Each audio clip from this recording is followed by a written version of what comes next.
Assalamu alaikum wa rahmatullahi wa barakatuh. Hope you are well by the grace of Allah.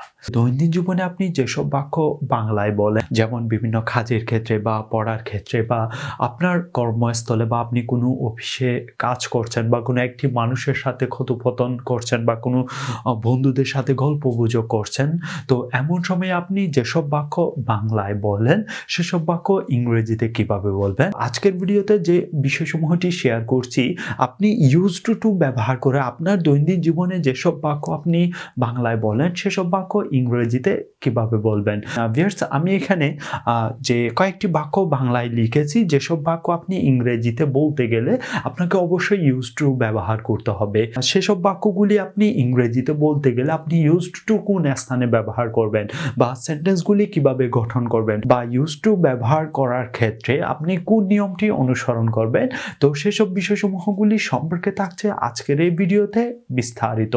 তার আগে বলে নিচ্ছি, আপনি যদি আমাদের চ্যানেলের ভিডিও প্রথম দর্শক হয়ে থাকেন তাহলে আমাদের চ্যানেলটি সাবস্ক্রাইব করুন এবং পাশে বেল আইকনটি ক্লিক করে আমাদের সাথে থাকুন।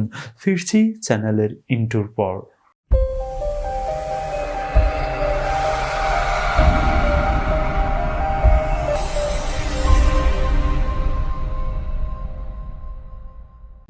প্রথম ক্ষেত্রে আপনারা এখানে যে বাক্যগুলি দেখতে পাচ্ছেন বাংলাতে, সেসব বাক্য আপনাদের সাথে শেয়ার করছি। আমি কাজ করতাম, আমি তাকে ঘৃণা করতাম, আমি তাকে ভালোবাসতাম, আমি বাংলাদেশে বাস করতাম, আমি পার্কে যেতাম, আমি সেলসম্যান হিসাবে কাজ করতাম, আমি পুকুরে সাঁতার কাটতাম। তো ভিউয়ার্স, এই বাক্যগুলি যদি আপনি ইংরেজিতে বলতে চান অবশ্যই আপনাকে যে কোনো একটি স্ট্রাকচার অনুসরণ করতে হবে এবং সেই স্ট্রাকচার সমূহটিও আমি এখানে উপরে লিখে রেখেছি, যেমনটি আপনারা দেখতে পাচ্ছেন, subject plus used to plus ভার্বের বেস ফর্ম প্লাস অবজেক্ট।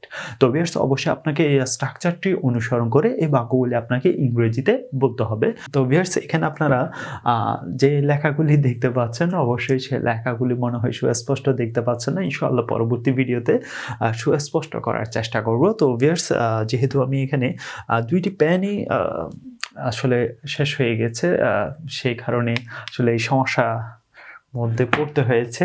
তো এই বাক্যগুলি ছাড়াও আপনি দৈনন্দিন জীবনে যেসব বাক্য বলেন সেসব বাক্যের মধ্যে আপনি ইউজ টু ব্যবহার কিভাবে করবেন, তো সেই বিষয়সমূহটি আপনারা সম্পূর্ণ জেনে যেতে পারবেন যদি আপনি ভিডিওটি স্কিপ না করে সম্পূর্ণরূপে দেখেন। তো ভিউয়ার্স, প্রথম ক্ষেত্রে যে বাক্যটি আপনারা দেখতে পাচ্ছেন, আমি কাজ করতাম, তো এই বাক্যটি যদি আপনি ইংরেজিতে বলতে চান আপনাকে বলতে হবে এই স্ট্রাকচার সমূহ অনুসারে। প্রথমে বলা হয়েছে স্ট্রাকচারের মধ্যে আপনাকে সাবজেক্ট সংযুক্ত করতে হবে, তো আমি এখানে সাবজেক্ট গ্রুপ আই সংযুক্ত করলাম।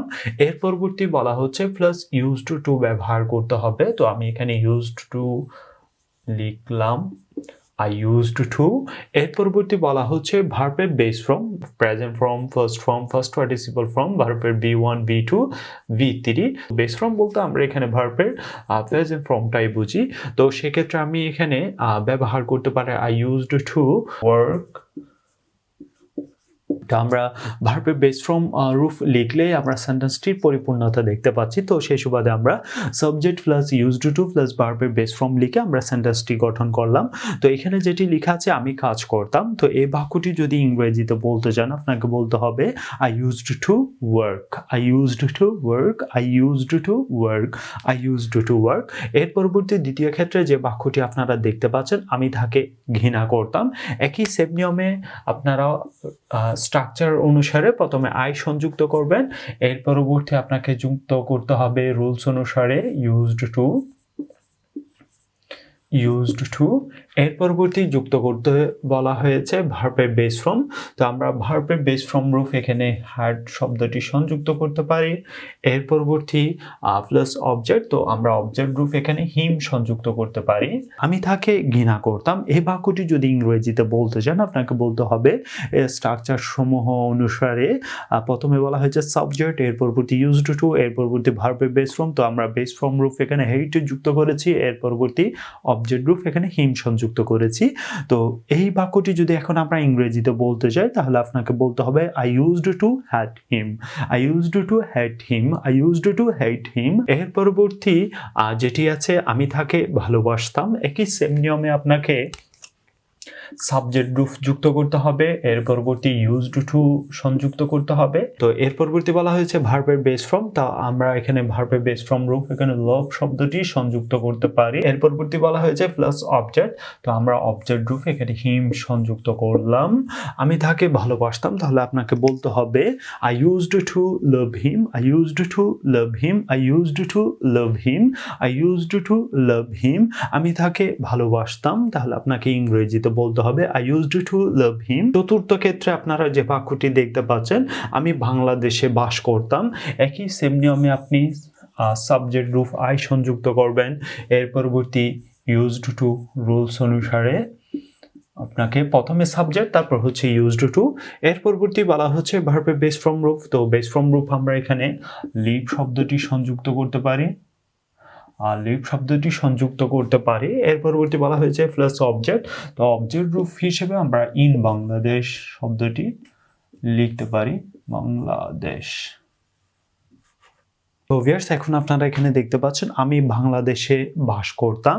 তো এটি যদি আপনি ইংরেজিতে বলতে চান, আপনাকে বলতে হবে I used to live in Bangladesh, I used to live in Bangladesh, I used to live in Bangladesh, I used to live in Bangladesh. যদি এখানে বাংলাদেশের স্থানে যদি অন্য কোনো কান্ট্রির নাম সংযুক্ত করতে চান, তাহলে আপনাকে জাস্ট এখানে বাংলাদেশ যেই দেশের নামটি লিখেছি অবজেক্টের মধ্যে, সেখানে আপনারা সেই দেশের নামটি এখানে সংযুক্ত করে দিবেন, বাকি অংশগুলি ঠিক থাকবে সেন্টেন্সের মধ্যে।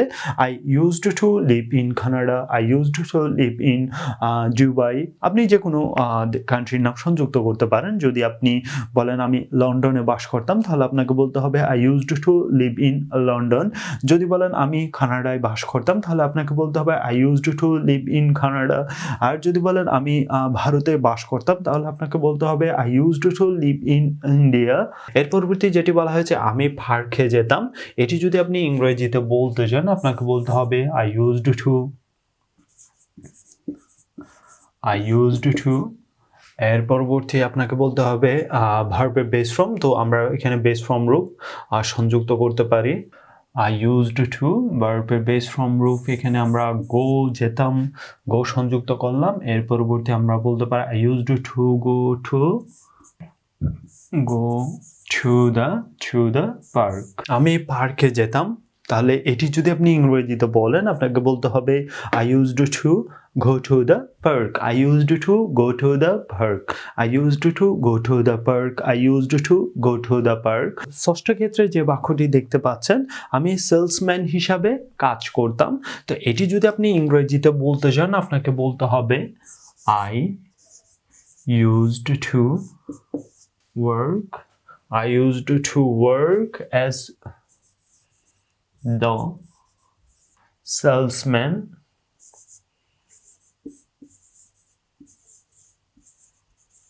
তো ভিউয়ার্স, এর পরবর্তী যেটি দেখতে পাচ্ছেন ষষ্ঠ ক্ষেত্রে আমি সেলসম্যান হিসাবে কাজ করতাম। তো এটি যদি আপনি ইংরেজিতে বলতে চান, আপনাকে বলতে হবে I used to work as the salesman, I used to work as the salesman.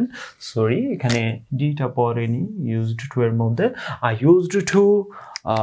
I used to work as the salesman, I used to work as the salesman। তো এর পরবর্তী যেটি দেখতে পাচ্ছেন, আমি পুকুরে সাঁতার কাটতাম।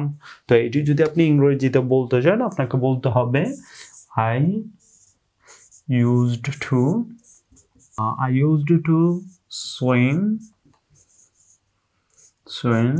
in the pond, আমি পুকুরে সাঁতার কাটতাম। I used to swim in the pond, I used to swim in the pond, I used to swim in the pond, I used to swim in the pond। যেই বাক্যগুলি share করেছি, সে বাক্যগুলি আবারও ক্রমান্বয়ে আপনাদের সাথে উভয়টি শেয়ার করছি। আমি কাজ করতাম, I used to work, I used to work। আমি তাকে ঘৃণা করতাম, I used to hate him। আমি তাকে ভালোবাসতাম, I used to love him। আমি বাংলাদেশে বাস করতাম, I used to live in Bangladesh. আমি পার্কে যেতাম, I used to go to the park আমি সেলসম্যান হিসাবে কাজ করতাম I used to work as the salesman আমি পুকুরে সাঁতার কাটতাম I used to swim in the pond I used to swim in the pond তো ভিউয়ার্স এই বাক্যগুলি ছাড়াও যদি আপনারা নতুন কোনো বাক্য বলতে যান বা এই বাক্যগুলি ছাড়াও যদি আমি আরো কিছু বাক্য আপনাদের সাথে শেয়ার করছি যেহেতু এখানে বোর্ডের স্পিচ না থাকার কারণে আপনাদের সাথে আমি নতুন কোনো বাক্য আপনাদের সাথে শেয়ার করতে পারছি না তো আমি জাস্ট আপনাদের সাথে ক্রমান্বয়ে বলে যাচ্ছি তো যদি বলেন আমি ধূমপান করতাম তো এই বাক্যটি যদি আপনারা ইংরেজিতে বলতে চান আপনাকে বলতে হবে I used to smoke I used to smoke আমি ধূমপান করতাম I used to smoke আর যদি বলেন আমি তোমাকে পছন্দ করতাম তাহলে আপনাকে বলতে হবে I used to like you I used to like you আর যদি বলেন আমি পবিত্র কোরআন তেলাওয়াত করতাম তো এই বাক্যটি যদি আপনি ইংরেজিতে বলেন আপনাকে বলতে হবে I used to recite the holy Quran আর যদি বলেন আমি সকালে ব্যায়াম করতাম তাহলে আপনাকে বলতে হবে I used to exercise in the morning I used to exercise in the morning I used to exercise in the morning যদি বলেন আমি টেবিলে পড়াশোনা করতাম এই বাক্যটি যদি আপনি ইংরেজিতে বলতে চান আপনাকে বলতে হবে I used to study on the table I used to study on the table I used to study on the table আর যদি বলেন আমি এই মাঠে ক্রিকেট খেলতাম I used to play cricket in this field I used to play cricket in this field that's it if you have any questions please send me message on my Facebook page please like in this video and publish your comment below and share this video with your friends Allah Hafiz